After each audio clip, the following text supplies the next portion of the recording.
নিশুদি, আমাকে কি উনি আগের মতো আর ভালোবাসবে না? আমার তো অনেক বড় ভুল হয়ে গেছে। এখন আমি কি করব বলো না নিশুদি। উনি হয়তো আমাকে আর গ্রহণ করবে না, তাই না নিশুদি? পাগলি একটা, তোমাকে যদি দূরে সরিয়ে দেবে তাহলে কি এত কিছু করে এভাবে বিয়ে করতো? আসলে দাদা ভাইটাও না এমন ছোট মেয়েকে আমার ভাবি বানালো যে কি আর বলবো, খুব বড় ভুল করলো। কি? বলেই মেঘা ভ্যাবে করে কান্না করে দিল। মেঘার হঠাৎ এমন কান্নায় নিশু ঘাবড়ে গেল। ও তো মজা করছিল। নিশু তাড়াতাড়ি মেঘাকে জড়িয়ে ধরে হাসতে হাসতে বলল, বোনো, আমি তো মজা করছিলাম। হয়েছে হয়েছে, আর কান্না করো না প্লিজ। এরপর দাদা ভাই যদি টের পাই আমার জন্য তার পিচ্চি বউটার চোখে পানি এসেছে, তাহলে হয়তো আমাকে আর অয়নের সাথে পাঠাবে না। তখন কিন্তু আমিও তোমার সাথে যোগ দেব কান্নায়। বলেই মুখটাকে দুঃখী দুঃখী ভাব করে ফেললো সে। আর মেঘা মাথা উঁচিয়ে নিশুর দিকে তাকিয়ে ফিক করে হেসে দিল। সত্যি ভাগ্য করে এমন একটা বড় বোন পেল সে। আপন হলেই কি সবাই আপন হয়? হয় না। পরও কখনো কখনো এইভাবেই আপন হয়ে যায়, তাদের সাথে একদম মিশে যায়। যেমনটা নিশুর সাথে মেঘা মিশে গেল। এমন আরো কিছুক্ষণ কথা বলে নিশু বিদায় নিল, কারণ একটু পর অয়নের সাথে তার নতুন জীবনের সূচনা করার জন্য শ্বশুর বাড়িতে যাবে। এভাবেই মেঘার অনেকটা সময় পার হয়ে গেল। বর্তমানে মেঘা বাসর ঘরে বসে এসব ভাবছিল, আর সবকিছু স্বাভাবিক করবে কিভাবে তা ভাবছিল। অনেক হয়েছে রাগ অভিমানের পালা, এখন সে একজন নিখুঁত অর্ধাঙ্গিনী হয়ে দেখাবে। যখনই অর্ধাঙ্গিনী জিনিসটা মাথায় আসলো, তখনই লজ্জায় গাল দুটো লাল হয়ে যাচ্ছে। সে এখনো বিশ্বাস করতে পারছে না সে আদ্রিয়ানের অর্ধাঙ্গিনী হয়েছে। সারা জীবনের জন্য কাছের মানুষটা তার হয়ে গেল। এত সুখ সুখ অনুভূতি হচ্ছে যে মেঘা মনে হয় পাগল হয়ে যাবে। প্রায় অনেকক্ষণ ধরে মেঘা বসে আছে। দাদিমা আর তন্নি মিলে মেঘাকে বাসর ঘরে বসিয়ে গেছে সে রাতের 10টায়। এখন বাজে রাতের 1টা। হ্যাঁ, তন্নিও এসেছে।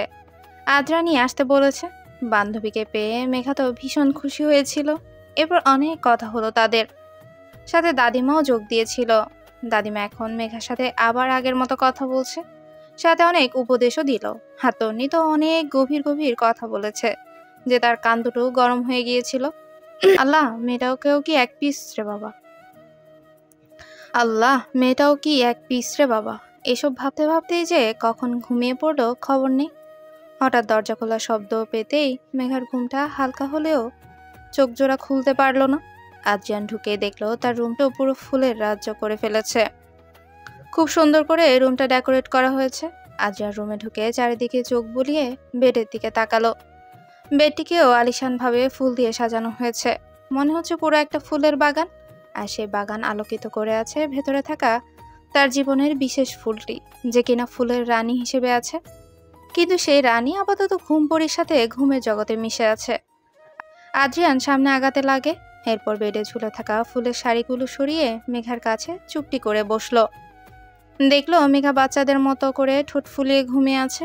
মেঘার এই বধূরূপটা আদ্রিয়ানের হার্টবিট বাড়িয়ে দিল। এত স্নিগ্ধ লাগছে তার পিচ্চি বউটাকে। হ্যাঁ, তার পিচ্চি বউ, তার জীবনের আলো এই ফুলটি। পড়ি, আমার পিচ্চি বউ, আমার জীবনের শ্রেষ্ঠ প্রাপ্তি, আমার স্নিগ্ধ ফুল।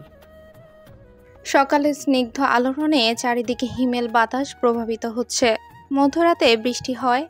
এখন চারিদিকে ফোঁটা ফোঁটা শিশিরগুলো চমৎকার রূপ নিয়েছে। আর সেই চমৎকার প্রকৃতির সাথে ফুলগুলো মেতে আছে তাদের সাথে রূপ বাড়াতে। আহা, কি সুন্দর সেই প্রকৃতির কাঁচা গন্ধ। আর সেসবেরই মোলায়েম গন্ধ আস্তে আস্তে মেঘার নাকে প্রবেশ করে। কিন্তু তার সাথে কোনো পুরুষালী গায়ের পারফিউমেরও তীব্র গন্ধ তার নাকে বাড়ি খাচ্ছে বারংবার। এত সব কিছুর মধ্যে কিছুতেই আর ঘুমিয়ে থাকতে পারলো না। টুপ করে চোখটা খুলে ফেলে। এরপর সামনে তাকাতেই দেখে কারো বস্ত্রহীন বুকে নাক বাজিয়ে শুয়ে আছে সে। এরপর মাথা তুলে ব্যক্তিটির মুখ দেখার চেষ্টা করে। কিন্তু সেই ব্যক্তি যে আগে থেকে তার দিকেই তাকিয়েছিল তা দেখে দৃষ্টি সরিয়ে অন্যদিকে তাকালো। এরপর সেই ব্যক্তির থেকে উঠার চেষ্টা করতে লাগলো। পেটে অজস্র ব্যথা অনুভব করলো, তাই সাথে সাথে আহ করে উঠে সমস্যা কি তোমার? আস্তে ওঠা যায় না আমার থেকে, শুধু পালানোর ফন্দি। দেখি কোথায় লেগেছে। বলে আদ্রিয়ান যখন চাদর উঠিয়ে দেখতে নিবে তখন মেঘা লজ্জায় চাদরটা সরাতে দিল না। এতে আদ্রিয়ান কানের কাছে গিয়ে লো ভয়েসে বলল, গতকাল রাতে কিন্তু সব লজ্জা দেখে নিয়েছি, এখন এত লজ্জা পেয়ে কি হবে?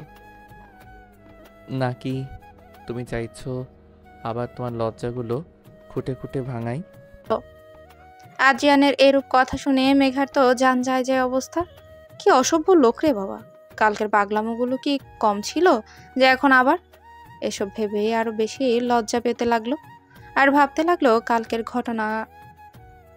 গতকাল রাতে আদ্রিয়ান যখন মেঘাকে দেখতে ব্যস্ত তখন মেঘার ঘুমটা হালকা হয়। এরপর পিটপিট করে চোখ খুলে সামনে তাকিয়ে দেখলো আদ্রিয়ান মোহনীয় দৃষ্টিতে তার দিকেই তাকিয়ে আছে। আর সেই দৃষ্টির দিকে বেশিক্ষণ তাকিয়ে থাকতে পারলো না সে। তাড়াতাড়ি শোয়া থেকে উঠে আদ্রিয়ানের সম্মুখে বসলো। ততক্ষণে আদ্রিয়ান খেয়াল করলো মেঘা জেগে গেছে। মেঘাকে বহুরূপে খুবই মোহনীয় লাগছে আর ঘুমো ঘুমো ভাবটা এখনো কাটেনি তার, যার জন্য বাচ্চা বাচ্চা টাইপের লাগছে। আর কাজলও হালকা ল্যাপটানো। বেশিক্ষণ এসব খেয়াল না রেখে মেঘাকে বলল শাড়ি চেঞ্জ করে ফ্রেশ হয়ে উজু করে আসতে। মেঘাও আদ্রিয়ানের কথা মতো উজু করে আসে। আদ্রিয়ানও ওয়াশরুমে গিয়ে ফ্রেশ হয়ে আসে। প্রায় 30 মিনিট পর মেঘা একদম গোসল করে বের হয়েছে। রুমে এসে দেখে আদ্রিয়ান আগে থেকে বসে অপেক্ষা করছে তার জন্য। আদ্রিয়ান পাঞ্জাবি বদলে টি শার্ট আর ট্রাউজার পরে বসে আছে। আদ্রিয়ানও হয়তো গোসল সেরে এসেছে। চুলগুলো হালকা কপালে ল্যাপটানো, খুবই স্নিগ্ধ লাগছে তার অর্ধাঙ্গকে। আদ্রিয়ানের হাতের জিনিসগুলো থেকে দৃষ্টি সরিয়ে মেঘার দিকে নজর দিল। তার খুব পছন্দের শাড়ি পরেছে মেঘা, অ্যাশ কালারের মধ্যে হালকা সিল্ক মিশ্রিত জর্জেটের শাড়ি, তার মধ্যে মাথায় টাওয়াল পাছানো। হয়তো গোসল করেছে। কপালে ফোঁটা ফোঁটা পানি এখনো লেগে আছে। কৃত্রিম সাজটা আর নেই। মেঘা হালকা মেকআপ করেছিল আর চুলগুলো হিজাব দিয়ে বাঁধা ছিল, তাই এসব তুলতে তার তেমন কষ্ট হয়নি। আদ্রিয়ান হাতে জিনিসগুলো রেখে মেঘার কাছে গেল। এরপর নামাজের কথা বলে দুজনেই নতুন জীবনের সূচনা করতে আল্লাহর কাছে প্রার্থনা করলো, যাতে তাদের জীবনের কোনো ধরনের অশান্তি না আসে। এরপর নামাজ পড়া শেষ হলে দুজনেই নামাজ গুছিয়ে নিল। মেঘা আদ্রিয়ানেরটা নিয়ে নিল। এরপর দুজনের জিনিসগুলো আলমারিতে গুছিয়ে রাখে। এরপর মেঘা যখন পিছে ফিরবে তখন দেখে আদ্রিয়ান তার পেছনে দাঁড়িয়ে আছে। যখন হালকা ধাক্কা খেলো, আদ্রিয়ান সেসবে তোয়াক্কা না করে মেঘাকে নিয়ে গিয়ে বেডে বসালো। এরপর মাথা থেকে ওড়না ধারা হিজাব বাঁধাটা খুলে নিয়ে চুলগুলো ছেড়ে দিল। মেঘার চুলগুলো অনেকটা বড়, যার জন্য চুলগুলো বেডে ছড়িয়ে দিল।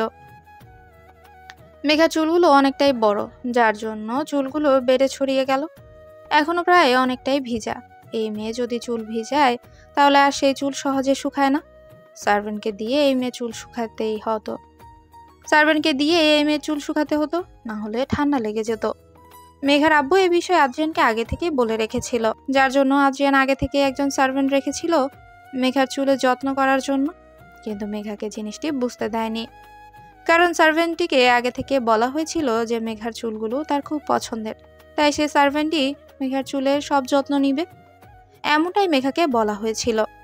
যার জন্য মেঘাও হাসি মুখে তা মেনে নেয়, কারণ মেঘা নিজের চুল নিজে কখনোই যত্ন করতে পারে না, সব সময় তার আব্বুই যত্ন করত। আদ্রিয়ান টাওয়াল নিয়ে মেঘার চুলগুলো মুছে দিচ্ছে। মেঘা যখন এসব দেখলো তখন সাথে সাথে সরে গিয়ে বলল, আমাকে দিন, আমি মুছে দিচ্ছি। মেঘার এরূপ কথা শুনে আদ্রিয়ান ভ্রু কুঁচকে ব্যঙ্গ করে বলল, আমাকে দিন, আমি মুছে নিচ্ছি। হ্যাঁ, আগে তো তুমি মুছতে। বাচ্চার মতো থাকো। এত পাকনামি করতে কে বলেছে? আদ্রিয়ানের এরূপ ব্যঙ্গার্থ কথা শুনে মেঘার তো চোখ কপালে। কি বলে এই লোক, আমি বাচ্চা? মেঘা উঠা থেকে সরিয়ে সামনে আদ্রিয়ানের দিকে তাকিয়ে কোমরে হাত দিয়ে এক হাত উঁচু করে শাসিয়ে বলল, কি বললেন? আমি বাচ্চা? আমি বাচ্চা হলে আপনি তো বুইড়া, আর বাচ্চা হইলে বিয়ে করেছেন কেন? আপনার মতো বুড়ি দেখেই বিয়ে করতেন। জোরে জোরে এসব বলে মেঘা হাঁপাতে লাগে। হঠাৎ মেঘার এরূপ কাণ্ডে আদ্রিয়ানের পেট ফেটে হাসি আসছিল। যাই হোক, বউটা তার ঝগড়া করতেও জানে, আর একটু খেপালে মন্দ হয় না। কি বললে? আমি বইরা? আরে, আমার পিছনে মেয়েদের লাইন লেগে যায়, কারো প্রেমিক হওয়ার জন্য, কারো জামাই হওয়ার জন্য, আরও কত কি আর কারো কত কি। নিতান্তই আমি ভদ্র ছেলে, তাই ওইসবে চোখ যায়নি। যখন মনে হচ্ছে ওইগুলোকে সাই দিলেই ভালো হতো, আজকে এই বাচ্চার কথাগুলো শুনতে হতো না। আদ্রিয়ানের কথা শুনে মেঘা আগুনের মধ্যে ঘি ঢালার কাজ হলো। আপনি ওই মেয়েদের সায় দিবেন? হ্যাঁ, সাই দেব না কেন?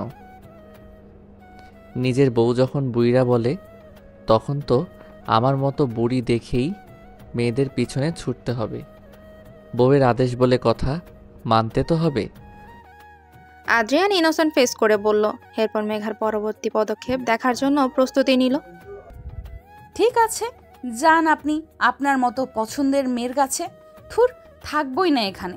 কেন যে আব্বুর কথায় রাজি হলাম আপনাকে বিয়ে করার জন্য। এখন আমার কপাল পুড়ছে, জামাইটা পুরো লুচ। এসব বলতে বলতে মেঘা পেছন দিকে হাঁটা দিল। আদ্রিয়ানের এখন পেট ফেটে হাসিটা আর আটকাতে পারল না, হাহা করে হেসে দিল। আদ্রিয়ানের হাসির শব্দ শুনে মেঘা পেছন দিকে তাকিয়ে আদ্রিয়ানের হাসি দেখতে লাগে। বুঝতে পারলো না এখানে হাসির কি হলো। আবার ফিরে আসলো মেঘা আদ্রিয়ানের কাছে। এই এই, আপনি এইরকম অসভ্যের মতো হাসছেন কেন? আসলেই তুমি একটা পিচ্চি, আমার পিচ্চি বউ। আর আমার কোনো বুইড়া বউয়ের দরকার নেই, এটাকে দিয়েই চলবে। এত কষ্ট করে এটাকে আমার নিকটে আনলাম, 3 মাস ধরে ধৈর্য ধরে কাছে এনেও দূরে সরিয়ে রাখলাম। সব কি এমনি এমনি? হুম, এই পিচ্চি বউটা আমার কাছে সব কিছুর থেকে অনেক দামি, নিজের প্রাণের থেকেও বেশি। তোমার মধ্যেই তো আমার বেঁচে থাকার অবলম্বন খুঁজে পাই। আর যার প্রাণ এই পিচ্চির মধ্যে, তারকে কিভাবে যেতে দেই? বেঁধে রাখবো একদম। আর আমার থেকে দূরে যেতে চাইলে তোমাকেও শেষ করব, আর আমি নিজেও শেষ হয়ে যাব। কিন্তু কখনো তোমাকে আমার কাছ থেকে যেতে দেব না। আমার নেশাময় ভালোবাসার আসক্তি তুমি, আমার হৃদ স্পন্দন তুমি, আমার স্নিগ্ধ পরি। আদ্রিয়ানের এরূপ কথা শুনে মেঘার চোখে অশ্রু চলে আসে। এরপর আদ্রিয়ানকে শক্ত করে জড়িয়ে ধরল। আদ্রিয়ান বলিষ্ঠ হওয়ায় ঠিক করে ধরতেও পারছে না, তবুও এমন ভাবেই ধরেছে যে হাত থেকে ছুটে গেলেই আদ্রিয়ানকে হারিয়ে ফেলবে। আর মেঘার এরূপ আচরণে আদ্রিয়ানের মুখে হাসি ফুটে উঠল। অবশেষে তার প্রেয়সী তার কাছে এসেছে। এত কেন ভালোবাসেন আমায়? আমি তো সব মেয়ের মতোই সাধারণ, কিন্তু আপনার ব্যক্ত আলাপে আমাকে সাধারণ থেকে অসাধারণ করে তুলেছে। নিজেকে খুব ভাগ্যবতী মনে হচ্ছে যে আপনাকে আমি নিজের করে পেয়েছি। আমিও যে আপনাকে নিজের সবটা দিয়েই আসক্তি হয়েছি আদ্র। নেশাময় ভালোবাসার আসক্তিতে যে আমিও খুব জটিলভাবে আপনার সাথে মিশে গেছি। অবশেষে সেই ক্ষণ আসলো। মেঘার মুখ থেকে এসে বাক্যগুলো বের হলো, যে বাক্যগুলো শোনার জন্য এতগুলো দিন অপেক্ষা করেছে। আজকে তার উদ্দেশ্য সফল হয়েছে। পেরেছে সে তার আসক্তিকে নিজের প্রতি আসক্ত করতে। আদ্রিয়ান মেঘাকে সে অবস্থাতে কোলে উঠিয়ে রুমের সাথে অ্যাটাচ করা মিনি ট্যারেসে নিয়ে গেল। ওখানে সুন্দর করে ফুল দিয়ে ডেকোরেট করা দোলনা ছিল। মেঘাকে কোলে করে নিয়ে ওখানে গিয়ে বসলো। রাতের আকাশে চাঁদ উঠলেও মেঘেরা আনাগোনা করছে স্তবে স্তবে। হয়তো একটু পর বৃষ্টি আসবে। ঠান্ডা বাতাসে দুই মানবীর শরীরে শীতল হাওয়া লেগে গেল। মেঘার হঠাৎ করে এরূপ আবহাওয়ায় শীত শীত লাগছে, তাই একটু কেঁপে উঠল। আজ বৃষ্টিতে ভিজলে কেমন হবে স্নিগ্ধ পরি? আজকে আবহাওয়াটা দেখেছো? একদম আমার পছন্দের। চাঁদ, মেঘ, ঠান্ডা হাওয়া সবই মিলেমিশে একাকার। আর এই মিশ্রিত রূপেই আমার বুকে এসে এই যে তুমিও তোমার অব্যক্ত অনুভূতি ব্যক্ত করেছো, তাতে আমিও এই প্রকৃতির মিশ্রিত অনুভূতির সাথেও একাকার হচ্ছি। তুমি কি শুনতে পারছো এই অস্বাভাবিক স্পন্দনের গতিগুলো স্নিগ্ধ পরি? আদ্রিয়ান এরূপ কথা শুনে মুখ তুলে তাকালো। এরপর আদ্রিয়ানের দিকে তাকিয়ে আবার আকাশের ওই হালকা মেঘে ঢাকা চাঁদটাকে দেখলো। সত্যিই আজ প্রকৃতিটা খুব মোহনীয়। এরপর আদ্রিয়ানের দিকে তাকালো। হঠাৎ করে ফোঁটা ফোঁটা বৃষ্টি শুরু হলো। আস্তে আস্তে করে তার প্রকোপ বাড়তে লাগলো। আর সেই বৃষ্টির প্রকোপে দুই মানবী ভিজতে লাগলো। আদ্রিয়ান দেখলো মেঘার শরীর অলরেডি ভিজে গেছে, কারণ সে একটা জর্জেট শাড়ি পরেছিল।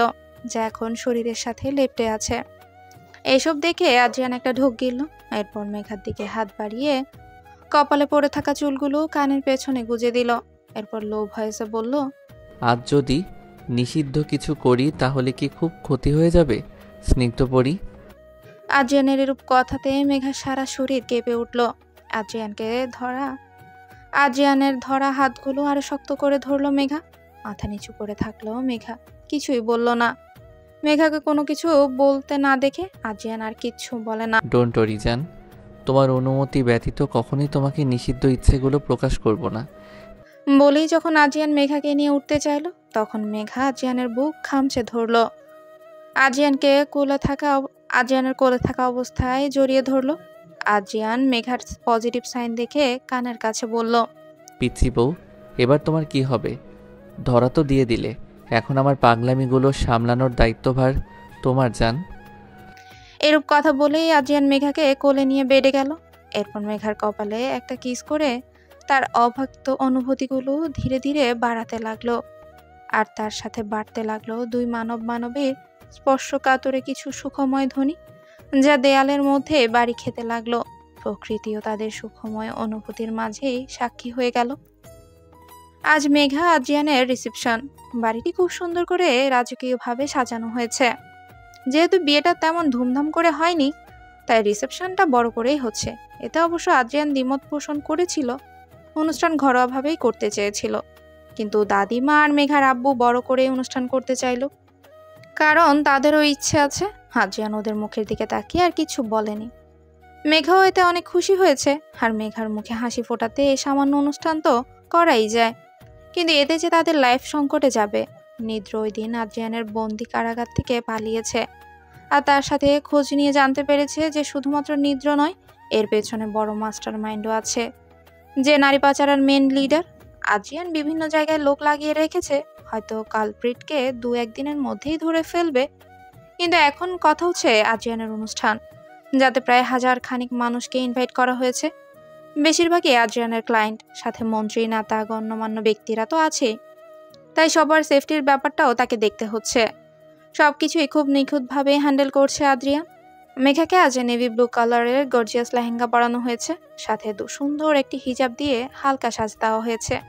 খুব সুন্দরই লাগছে তাকে। মেঘা সাজ হয়ে গেলে সে বসে বসে আদ্রিয়ানের ফোন নিয়ে গেমস খেলতে থাকে। আদ্রিয়ান তার ফোনটাকে মেঘাকে দিয়ে যায়। মেঘা বোর হচ্ছিল দেখে তার ফোনটা দিয়ে গেছে। দরজা ঠেলে তন্নি এসে মেঘার পাশে বসে তাকে হালকা ধাক্কা দিয়ে বলে, কি রে জানো, জামাই পেয়ে তো আমাকে ভুলেই গেলি, এতই পর করে দিলি আমায়। দুঃখী দুঃখী ফেস করে তন্নি বলল। তন্নির কথায় আদ্রিয়ানের ফোন পাশে রেখে তন্নির দিকে তাকালো। এরপর হালকা হেসে তন্নিকে জড়িয়ে ধরে। কি বলছিস এইসব? আমি এরকম না, সেটা তুই জানিস। আর তোর সাথে কেন যোগাযোগ করতে পারিনি তা তোর জিজুকে জিজ্ঞেস করিস। সে কি আমাকে বাইরে যেতে দিছে নাকি কোনো মোবাইল দিছে? শুধু জেলখানায় রাখছে, কোনো স্বাধীনতাই তখন দেয়নি। তো বল কিভাবে যোগাযোগ করব আমি তোর সাথে? ওরে বাবা, এত লম্বা কাহিনী! যা বল। জিজু কিন্তু তোকে খুব চোখে হারায়, দেখলি না কতবার যে তোকে দেখে গেছে হিসাব ছাড়া।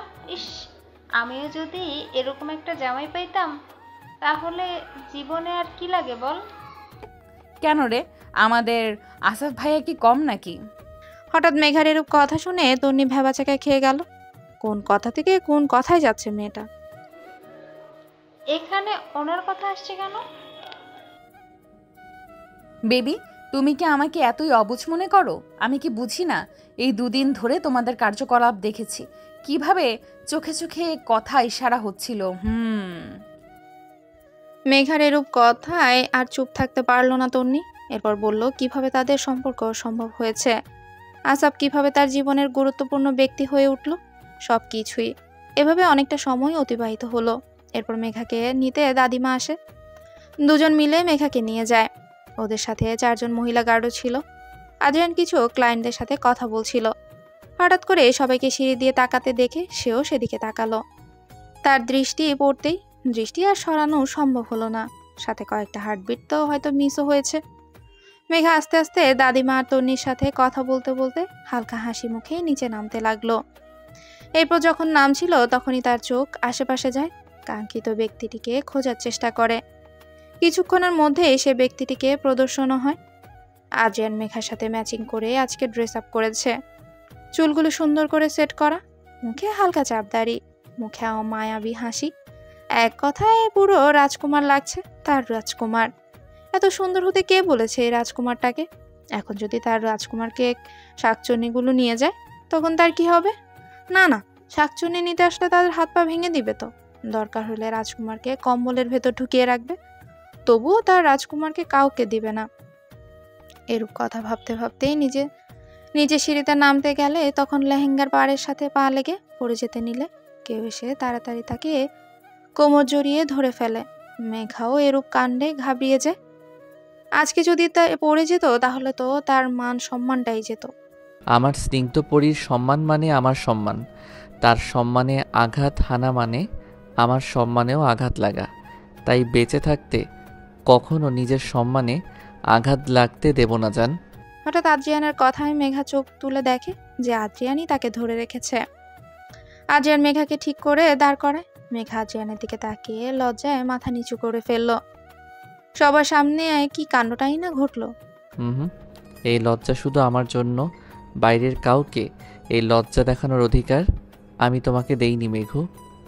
এসব কথা বলে আদ্রিয়ান হাত বাড়িয়ে দিল। মেঘাও মুচকি হেসে আদ্রিয়ানের হাতে হাত রাখলো। এরপর দুজনেই হেঁটে মেন স্টেজে যেতে লাগে আর ফুল দিয়ে তাদের যাত্রাপথগুলো ফুলের বর্ষণ সৃষ্টি করলো। মেঘার নিজেকে খুব ভাগ্যবতী মনে হচ্ছে, এত সুখ সুখ লাগছে কি আর বলবে। এরপর মেঘাও আদ্রিয়ান স্টেজে উঠে বসে। সবাই একে একে ওদেরকে শুভেচ্ছা দিতে লাগলো। এভাবেই আনন্দ উল্লাসে অনুষ্ঠান শেষ হলো। এই যে বন্ধুরা, শুনতে পাচ্ছ? এই গল্পের নেক্সট এপিসোড খুব তাড়াতাড়ি আসবে, তাই নেক্সট এপিসোড দেখার জন্য আমাদের ভয়েস অফ এমডি সাগর চ্যানেলটি সাবস্ক্রাইব করে পাশে থাকুন। আর এই গল্পটি যদি ভালো লেগে থাকে তাহলে লাইক কমেন্ট শেয়ার করতে ভুলবা না, কেমন? ধন্যবাদ।